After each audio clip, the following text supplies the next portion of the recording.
Welcome to Your Strata Property, the podcast for property owners looking for reliable, accurate, and bite-sized information from an experienced and authoritative source. To access previous episodes and useful strata tips, go to www.yourstrataproperty.com.au.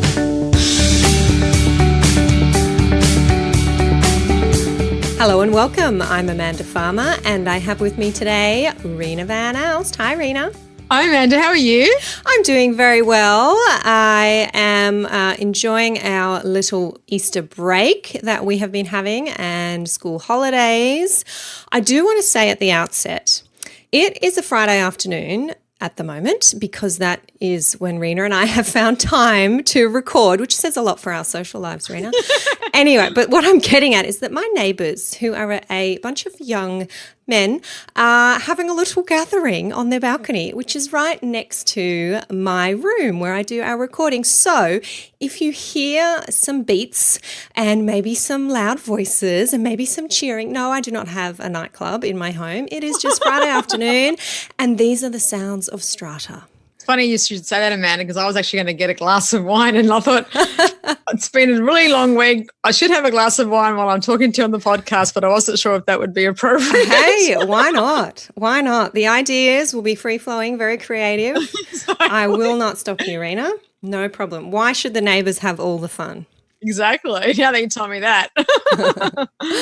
All right. Well, let's jump in to your challenge for this week, Rena. Yeah, so this is a bit of an unusual one, Amanda, because I think many strata managers and owners corporations are involved in debt recovery, and usually there's a process that's followed initially by reminder letters and then eventually going to court if necessary and getting a judgment. And in this case, we were successful in getting a judgment debt against a particular lot owner who has been a long-standing recalcitrant when it comes to paying levies. So what happens is, she doesn't pay, the actual amount accumulates over time.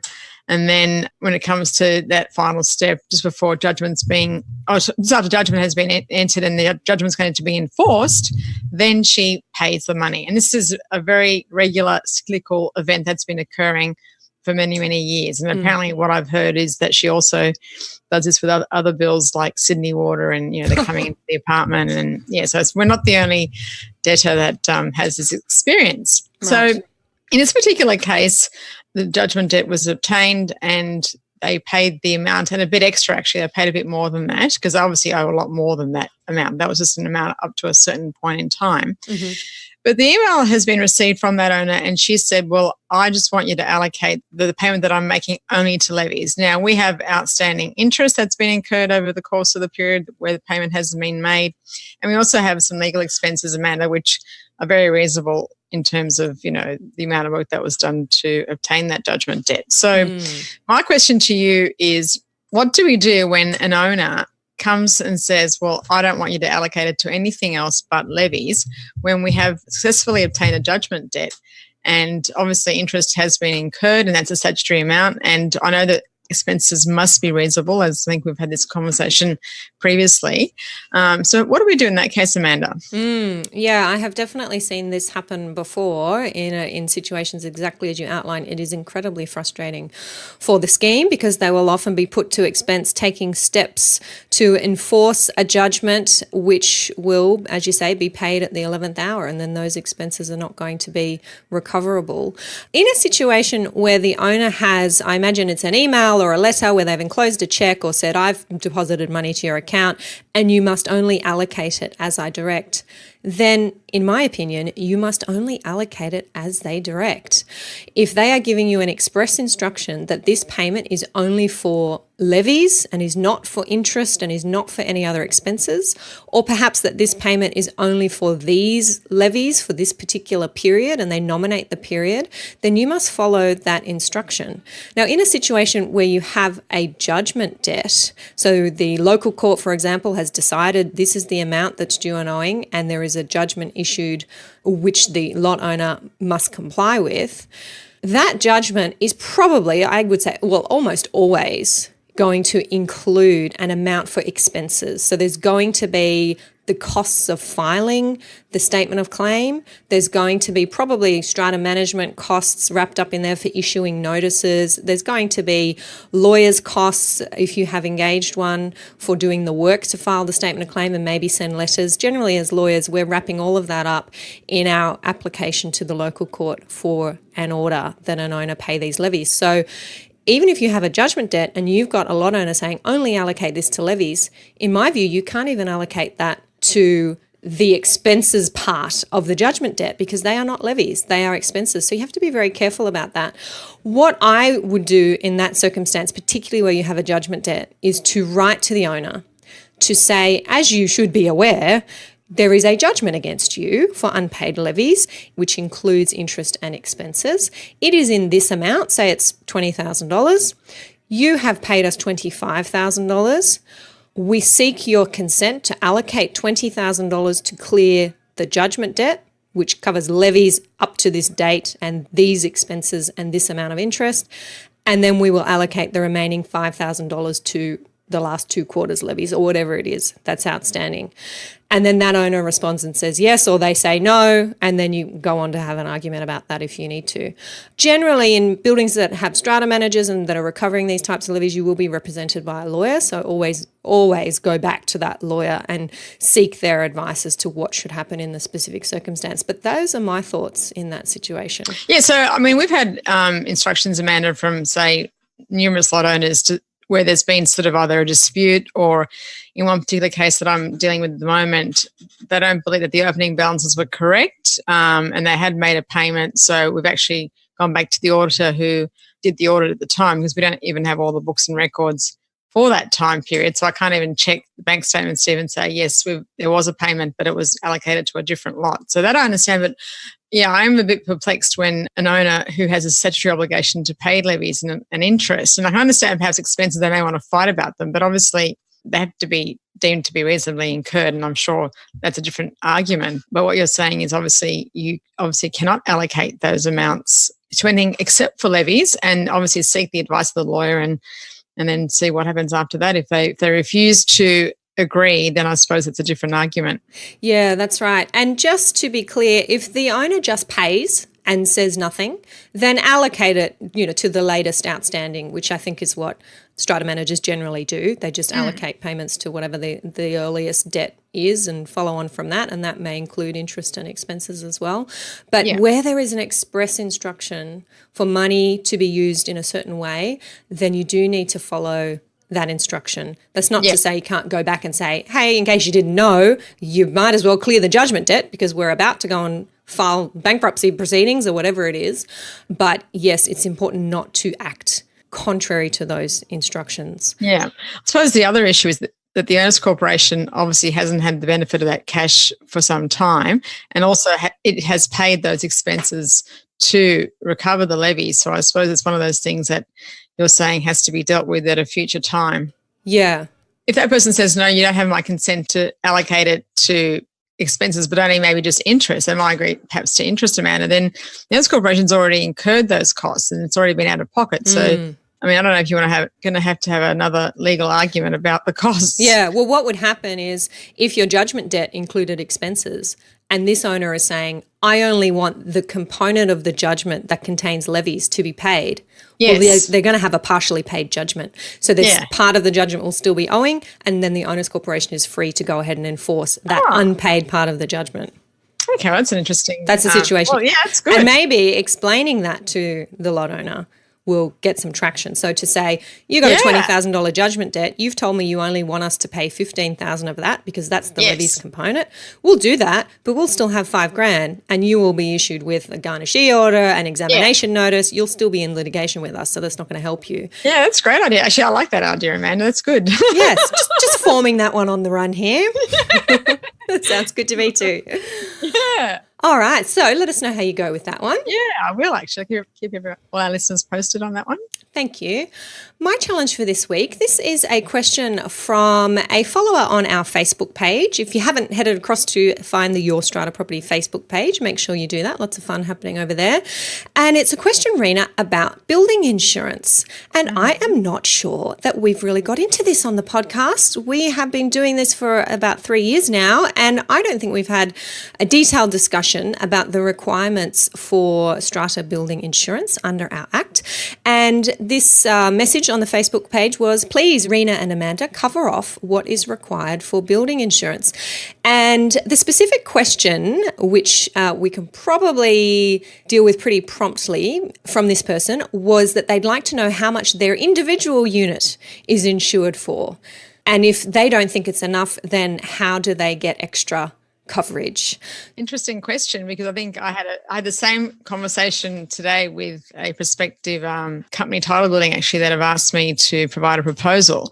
And the first thing I think people need to understand, which I think perhaps isn't understood very well, is that the building insurance covers the construction of the building, if there was a total replacement required. So a lot of people look at their building sum insured and think, oh, hang on, like my apartment's worth, 1 million and the whole building's only insured for 3, so that can't be right. So then you have to explain, well, it's not the market value, it's the construction cost. So that's one thing.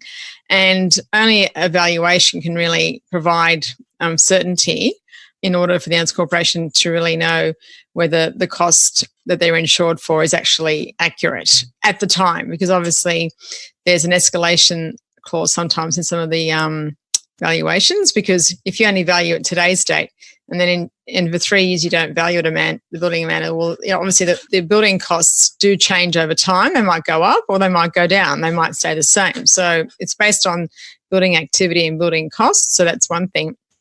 In terms of getting extra insurance, I don't believe that's possible because you can't sort of double insure. Yes. And I think that many times when there's sort of grey areas in terms of insurance claims where people have their own, contents insurance for certain things, and they'll say, well, they want, perhaps we've had to provide definitive emails to our clients to say, no, this is not covered under strata insurance, and therefore they are then able to claim on their contents insurance and vice versa. So I think perhaps maybe the questioner on Facebook needs to maybe perhaps understand the difference between, the market value and the building insured value, which is obviously includes fixtures and fittings, etc. It's not just about the market value of the actual apartment. Yeah. The place to look in New South Wales in our legislation is Section 160 of the Strata Schemes Management Act, as well as Section 161. And 160 is the section that says that the Owners Corporation must insure the building. And the definition of building is quite generous under our legislation, isn't it, Rena? It's not just what we would usually consider the common property. It does include the fixtures and fittings, as you say. If we had to rebuild the building and we had to get everybody moved back in and living as they were, then they need bathrooms and they need toilets and vanities and they need kitchen cabinets and sinks.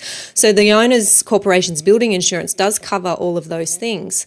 It also includes, Amanda, removal of debris. So obviously, and also if there's any permit costs, because depending on the location of the building, if it's on a very busy street or highway, then, you may need that part of the highway to be partitioned while reconstruction is occurring on some parts of the building.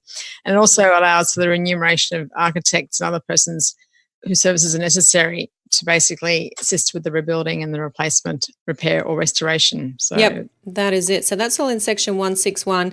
And just on that point about contents insurance, in my experience, Rena, I have found some contents insurers to be quite generous when it comes to claims, for example, where there's water damage or flood damage. The Owners Corporation's insurer, particularly in a case of flood, might cover areas of the common property, and then the contents insurer covers quite a bit in my experience. I've seen them cover kitchen cabinetry and things like that has been damaged.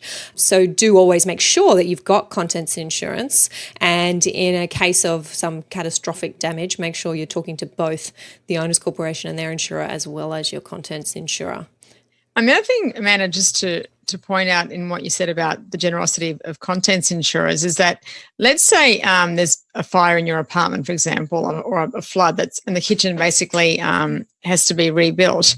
And let's say you've had a really nice kitchen you've got like high-end dishwasher and stove and etc. And whereas the fixtures and fittings that the Owners Corporation standard insurance policy wouldn't cover like Miele and all those high-end brands. It's going to cover like normal brands. So what I've had experience in previously is that, let's say the Owners Corporation will only pay, say, $1,000 for a stove and an oven, then the contents insurer will kick in for the difference. If there's any, like if you say, well, hang on, I want the same as what I had before. Yep. And in some cases, some insurers actually require the Owners Corporation to disclose expensive fit outs. So especially I think in like commercial and retail where there are expensive fit outs that are done, like say in restaurants, in the city, which are underneath, strata buildings and form part of the strata scheme.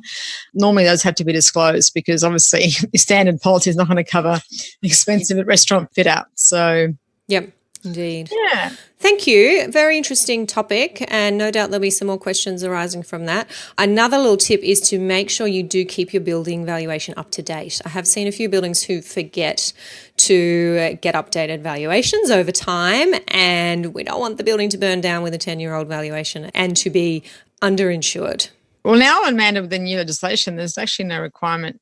Before, you had to sort of have a valuation no less than every 5 years, whereas now that's been removed. So so strata managers, don't forget to keep your buildings on top of that as well. Exactly. Okay, let's change gears and chat about your win for this week, Rena. I had an interesting experience happen, Amanda, where sometimes you think when you've been in strata for so long and you've had so many different types of experiences that aren't part of the normal run and mill of strata, that nothing new could ever happen again, but it has. So I was at a meeting, chairing the meeting for the AGM. I knew that there was going to be some issues because one of the owners who was sort of now proxy farming, with proxy farming now you just have to distribute proxies amongst different people, as opposed to just keep them to yourself now. Anyway, and I could see, they're all pre-filled and they were for people that had never, ever turned up, lots that had never, ever even given a proxy, which was all fine. I mean, these things happen. Anyway, and so the owner had said that they weren't able to come to the meeting. And so I thought, oh, okay. The next minute, the owner does turn up, which I was a bit surprised. And then there's somebody else that was with him, and it was actually a lawyer. And he actually came, but he wasn't going to vote. He had given his proxy to the lawyer. Anyway, so the chairperson, who wasn't me, basically ruled the proxies out of order because he had actually seen the signatures of those people that had allegedly given proxies, and he said there's 3 different versions of the same signature. So obviously he ruled them out of order. And the lawyer then took him to task and myself and said that basically, you can't do that. You have to take a vote on it. And my advice was, well, no, this is a procedural matter. The chairperson doesn't have to put the adoption of any proxies to the vote. So, it obviously would have caused a different outcome had those proxies been allowed to be used. But I just think, Amanda, that's an interesting one where it was a good outcome in the end because at least, people weren't able to unduly exercise proxies that weren't validly sort of obtained. I think. I don't know if they were. I don't know they were questionable. Yeah, questionable.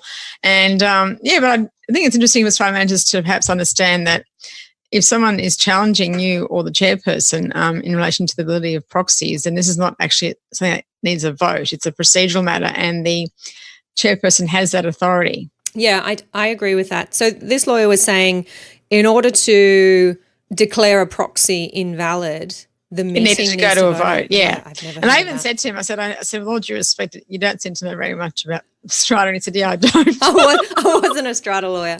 I agree with you. Oh, how funny. Yeah, I certainly haven't seen that before. In fact, quite the opposite. Our legislation actually requires all motions to have notice. So all motions to be included on the agenda unless they are motions to amend a motion that is already on the agenda. Yeah. So that's I think the short answer to that. So, yeah, good result there. Yeah. Okay, I am bringing you this week in the category of my win a case that I was having a little read of a few weeks ago. This is a case from the Supreme Court in New South Wales and it was published in about February this year, 2019. I'm going to make my best attempt to pronounce the name of the applicant, which is Khadibzad, Khadiv ZAD. I am sure that is not how you pronounce it. And I will include a link to this case in the show notes. But I wanted to bring you this case because it's a good one about common property rights bylaws, or what we used to call exclusive use bylaws, and the requirement that there be lot owner consent for such a bylaw to be valid. So this is a case that was considering the old 1996 Act, but we have identical requirements in our new 2015 Act, so it's certainly very relevant. Amanda, can you just explain, when you mean by lot owner consent, do you mean the consent of all lot owners? Because obviously you'd have to have the consent of that lot owner in the first place, wouldn't you? Yes. So it's the consent of, this case was about having the consent of the owner who had the benefit of a car parking exclusive use bylaw to repeal that bylaw. So the building repealed the bylaw by special resolution, therefore taking away what was quite a valuable right.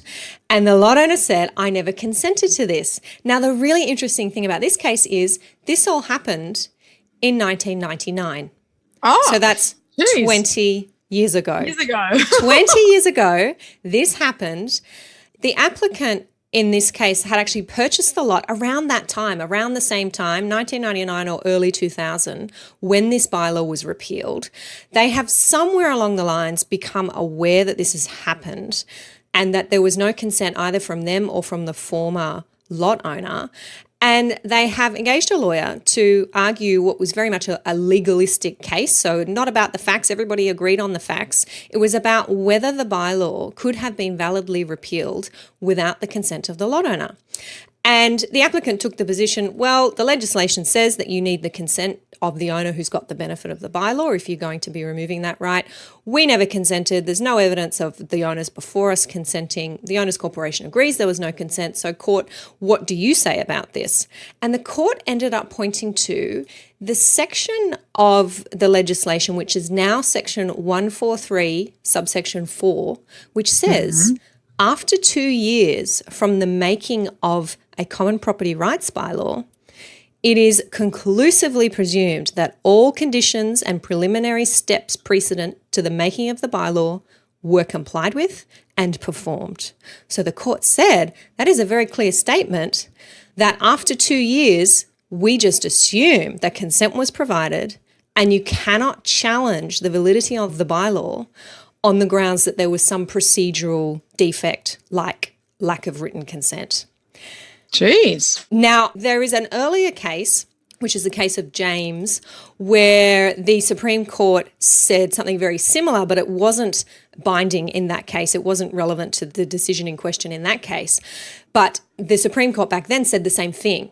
And that was then relied on in this 2019 case for the Supreme Court to decide this issue in that way. And lawyers have been a little bit uncertain about this, perhaps until now. I think most of us have said, yes, we think that's the case. If there wasn't any consent, then if your application is brought more than 2 years after the repeal, then you're going to have a problem because of this subsection which says everything is presumed to have been done properly. But now we have a very clear statement from the Supreme Court that says, yep, that is what that section of the legislation means, both under the 96 Act and under our, well, let's say this, the 2015 Act uses exactly the same words. So it will be very persuasive in any similar question under the 2015 Act. Well, that's very interesting, Amanda, because when you go to like LRS now, or formerly the LPI, and they want you to submit all these forms when you're lodging in the consolidation, they even ask you, like, for even old schemes, if you haven't lodged an initial period expiry form, they won't even let you register it. So I'm really surprised that there's no sort of oversight by a statutory authority like LPI or LRS as they're now called, when you're submitting, say, a repeal of a bylaw, that even though the minutes would have been produced with the bylaw to show evidence of that occurring, that they wouldn't have asked for the consent of the owner at the time. So what you're saying is, in a sense, LRS just assume that when you submit it, you've got all the necessary consents. Yeah, LRS never ask to see, in my experience anyway, never ask to see the consent forms, but it is certainly something that we are very careful to tell owners to make sure that they submit these consent forms, and that when we are preparing bylaws on behalf of owners, we just include a template form as a matter of course now for common property rights bylaws. And I think strata managers are pretty well on top of this, that if it's a common property rights bylaw being made, you need the consent. If it's being repealed, you need the consent of the lot owner if it's being amended. Well, I don't think people understand, Amanda, about the repealing. I can tell you, I doubt that they would understand. Because, I mean, obviously, when you're submitting a bylaw and it's you and you're the lot owner, then, of course, you're consenting even if you don't fill out a form to say I'm consenting. True. It wouldn't be controversial. No. Yeah. So here's my bylaw. I want to, please put it on the agenda of the next general meeting, or please convene a general meeting on my behalf, and I'll pay for it, etc. But I think when it comes to, I've always told people that have tried to repeal those things that you can't do that without their consent. That's because I just know that, not because, and I don't think many people would have actually known that, especially whoever was the manager for this particular scheme back in 1999. Did they say to the Owners Corporation, who was the instigator of this particular resolution, and did they have legal advice about it? And I wonder if now that this clear statement of the law has been made, you might see some buildings attempting to quietly repeal exclusive use bylaws without consent and wait for 2 years to pass. I'm not giving anyone any ideas, I'm sure, but that is the danger, really, of this kind of... It is, actually. When it's so explicitly mentioned, Amanda, in the legislation, as you've said, both the former and the current, I think it does sort of, to me, raise a bit of a red flag when people are saying, well, you've only got 2 years and we're going to assume that if that time has elapsed, then that consent has been provided. Bad luck. Yeah. Interesting. Well, I read that case and thought it was a good one to bring to the podcast. I will put a link to it in the show notes for this episode over at yourstrataproperty.com.au, so you can click through and have a read. I think that is all from me this week, Rena. Anything else from you?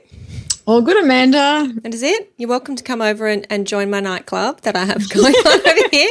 Friday night. I have a glass of wine first. Go on. Yes, okay, why not? Or two. You'll need it after a busy week, and another one to come, no doubt. Exactly. Enjoy your weekend. I know there's many of you listening to this. It is not the weekend, but don't feel bad. There will be one coming up soon. Exactly. We're off to enjoy ours. Thanks, Rena. Okay, thanks, Amanda. Bye.